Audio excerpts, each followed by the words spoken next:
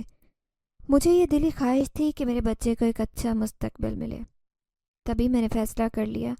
میں نے جنزادے کو کہہ دیا کہ مجھے تم سے کیا مانگنا ہے یہ میں جان گئی ہوں، اور یوں اس کے سامنے میں نے یہ بات رکھ دی کہ میرے بچے کا مستقبل چاہیے۔ میں چاہتی ہوں کہ میرا بچہ پڑھ لکھ کر بڑا ہو کر اچھا آدمی بنے اور مجھے اس غربت سے چھٹکارا مل جائے، میرے بچے کو کسی چیز کی کمی نہ ہو۔ موسیٰ کو کبھی اس بات کا خیال نہ آئے کہ وہ بنا باپ کے بڑا ہوا ہے۔ موسیٰ کو کسی چیز کی ضرورت ہو تو وہ چیز اس کی آنکھوں کے سامنے ایک چٹکی بجاتے ہی حاضر ہو جاتی۔ بس مجھے اس کے علاوہ کچھ نہیں چاہیے تھا۔ مجھے بس اپنے بچے کے لیے یہ سب کچھ چاہیے۔ جنزادے نے میری بات سنی تو مسکرا دیا اور کہنے لگا اس کی فکر ہی نہ کرو، میں اسے وہ سب کچھ دوں گا جو تم مجھ سے مانگ رہی ہو، لیکن فی الحال میرے پاس تمہیں دینے کو کچھ نہیں ہے، کیونکہ میری یہ قیمتی چیز تمہارے ساتھ ہی رہے گی، تبھی میں واپس اپنی بستی میں جا سکتا ہوں۔ یہ اس بات کا ثبوت ہے کہ تم نے مجھے معاف کر دیا ہے۔ یہ کہتے ہی اس نے ایک دھاگا اتار کر میرے بیٹے موسیٰ کو پہنا دیا۔ وہ کچھ دیر پہلے ہی اس کی کلائی میں بندھا ہوا تھا۔ وہ کالے رنگ کا دھاگا تھا۔ موسیٰ نے جیسے ہی وہ دھاگا پہنا، اگلے ہی پل اس کا وجود جھٹکا کھا کر گر گیا۔ میں بہت گھبرا گئی۔ جنزادے نے تسلی دی کہ گھبرانے کی ضرورت نہیں ہے، جب تک یہ دھاگا ہوگا تمہارے بچے کے ساتھ رہے گا تب تک تمہارے بچے کو کسی بھی چیز کا کوئی خطرہ نہیں ہوگا، کوئی تمہارے بچے کو نقصان نہیں پہنچا پائے گا، اور تو اور تمہارا بچہ دنیا کا کامیاب ترین انسان بنے گا۔ لیکن ہاں، یاد رہے کہ اس دھاگے کو اس سے جدا نہیں ہونا چاہیے۔ میں بہت زیادہ گھبرا گئی۔ میں نے اس سے کہا کہ خدا نہ کرے اگر اسے کچھ ہو گیا اور یہ دھاگا اس سے الگ ہو گیا تو پھر کیا ہوگا؟ جب وہ کہنے لگا کہ تم نے مجھ سے اس کا اچھا مستقبل مانگا ہے، میں نے اپنی ساری طاقتیں اس دھاگے میں قید کر کے تمہارے موسیٰ کو یہ دھاگا باندھ دیا ہے، جس کا یہی مطلب ہے کہ وہ میری طاقتوں کے حصار میں ہے۔ جب تک میری طاقتیں اس کے ساتھ رہیں گی تو وہ میری طاقتوں کا استعمال کر سکتا ہے۔ ان کے استعمال سے وہ دنیا کا طاقتور اور کامیاب ترین انسان بن سکتا ہے، یہاں تک کہ اسے کوئی نقصان بھی نہیں پہنچا سکتا۔ جب یہ دھاگا اس سے جدا ہوگا تو پھر وہ ایک عام انسان بن جائے گا جو کہ بالکل عام انسانوں کی طرح برتاؤ کرے گا۔ جنزادے نے اپنی بات ختم کی اور کچھ دیر بعد بولا، مجھے یہاں سے جانا چاہیے، میرا کام ہو گیا ہے۔ وہ واپس اپنی بستی چلا گیا، جبکہ میں اپنے بچے موسیٰ کو دیکھ رہی تھی۔ پلک جھپکتے ہی 18 سال گزر گئے تھے۔ اب میں 18 سال بعد اپنے موسیٰ کو دیکھ رہی تھی، جو کہ ایک گھبرو نوجوان تھا جس کے پیچھے دنیا چلتی تھی۔ دنیا اس کے نام سے واقف تھی۔ جس کو بھی کوئی مسئلہ یا کچھ درکار ہوتا وہ ہمیشہ موسیٰ کے پاس آتا۔ میرا موسیٰ جو کہیں سے بھی 18 سال کا نہیں لگتا تھا، وہ 30 سال کا خوبصورت نوجوان لگتا۔ روزانہ جب بھی رات کے وقت واپس آ رہا تھا، میں جھٹ سے اس کا بازو اوپر کرتی، اس کی آستینیں چڑھا کر وہ دھاگا چیک کرتی۔ موسیٰ کو یہ راز آج تک نہیں پتہ چلا۔ وہ تنگ آ کر اس دھاگے کو اتارنے کی کوشش کرتا ہے تو میں اسے اپنی قسم دے دیتی ہوں۔ وہ جب مجھ سے پوچھنے کی کوشش کرتا ہے کہ آخر یہ دھاگا قیمتی کیسے ہے، تو میں اسے ہمیشہ یہ کہتی ہوں کہ تیرے باپ نے مرتے ہوئے یہ دھاگا تجھے دیا تھا، اس لیے یہ دھاگا میں نہیں چاہتی کہ تیری کلائی سے آزاد ہو۔ اپنے باپ کا ذکر سن کر جذباتی ہو کر موسیٰ اپنے ارادے ترک کر دیتا۔ میں بھی اس وقت سکھا سانس لینے لگتی۔ موسیٰ بالکل اپنے باپ کی طرح نہیں تھا۔ مجھے آج بھی وہ جنزادہ یاد ہے۔ مجھے جنزادے کا وہ روپ آج بھی یاد ہے۔ وہ جس نوجوان کے روپ میں مجھ سے ملنے آتا تھا، موسیٰ بالکل اسی نوجوان کے روپ میں تھا۔ شاید یہ اس کی طاقتوں کا موسیٰ کے پاس موجودگی کا اثر ہے، جس کی وجہ سے موسیٰ کا سارا وجود آج بدل چکا ہے۔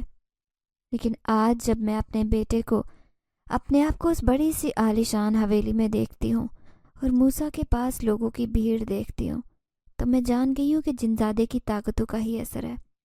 میں نہیں جانتی کہ جنزادہ اب کہاں پر ہے۔ اس سے انجانے میں جو غلطی ہوئی تھی وہ اس کا ازالہ کر کے واپس چلا گیا تھا۔ 18 سال تک مجھے نہیں معلوم کہ وہ آخر اس کا بنا کیا تھا، کیا اس کی بستی ٹھیک ہوئی تھی یا نہیں؟ کبھی بھی میں نے اسے بلانے کی کوشش نہیں کی تھی۔ اس راز کو نہ ہی میں نے موسیٰ کو بتایا، جس کی یادداشت اتنی تیز تھی کہ وہ ہمیشہ مجھ سے یہی سوال کرتا کہ آخر وہ کس چیز کو دیکھ کر ڈرتا تھا بچپن میں، وہ کون تھا؟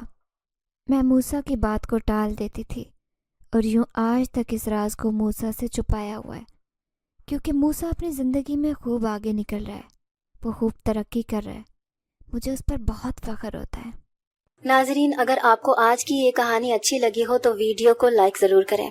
اگر آپ کو ایسی دہشت ناک، دل کو جکڑ دینے والی کہانیاں پسند ہیں تو ایسی ایک کہانی روزانہ سننے کے لیے ہمارے چینل کو سبسکرائب کریں۔ اجازت چاہتے ہیں، اللہ حافظ۔